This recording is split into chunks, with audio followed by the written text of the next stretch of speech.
Okay guys, this is a simple tutorial on how to use Mocha AE and the Saber plugin to do this cool effect. Let's get to it. The first thing we're going to do is duplicate the layer, Command D to duplicate.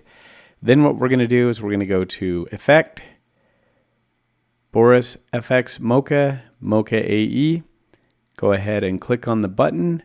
It's going to launch Mocha. Now what we're going to do is zoom in to the area that we want to track.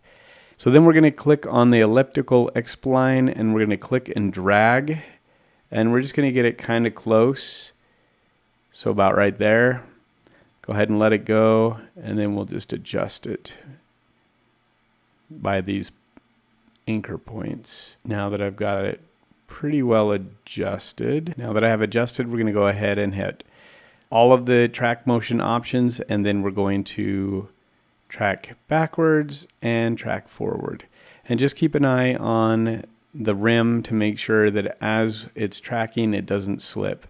This is pretty stable motion, so it's probably not going to slip that much. There's a little bit of slipping right there. So just adjust it as you go.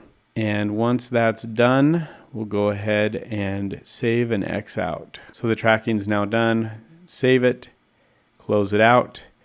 Now I have my tracking right here. We're going to go to the twirl down on matte and we're going to create an AE mask. It just created that mask for us. Now Control Spacebar will bring up our Video Copilot's shortcut and we'll type in Saber.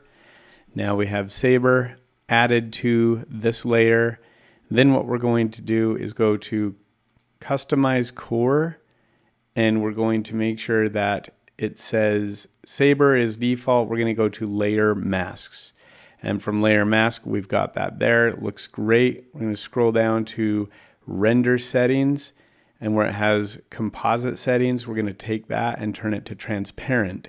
So now we can actually see the Saber effect on the mask that we just created. So now what we're going to do is we're going to change the preset. And there's lots of different ones you can use. Neon is a great one. You can adjust the color if you want so that it's more of a red. Next thing we're going to do is we're going to make sure that we get it to where this is going in a circle. So in order to go in a circle, let's take a look at start size. Has it right there. Let's go ahead and put that at 0. That will start and give it kind of that halfway look. Then what we're going to do is we're going to do the mask evolution. I'm going to go ahead and hit U on my keyboard to bring up my mask path. And then I'm going to hit the stopwatch for mask evolution. I'm going to scroll forward to the very end. And then I'm going to do the evolution a few times. Now, one thing to note that you can do it as many times as you want. It's going counterclockwise right now. If I wanted it to go the other way, just go ahead and put a negative number there. That will adjust it to go the other way, which is what I actually want it to do. So it's going to go that way. If we did a positive, so let's go all the way to the end, and we did a +8, it's going to go this way. But I want it to go the other way, so we'll go back, make sure we do a -8. And the higher the revolution is on this, or this evolution, the faster it's going to spin. So right now it's spinning pretty fast. And I actually don't necessarily like it like that, so I'm going to switch this to a +8. And let's see how that looks. That looks better. Yeah, it was kind of spinning backwards. Now that looks good.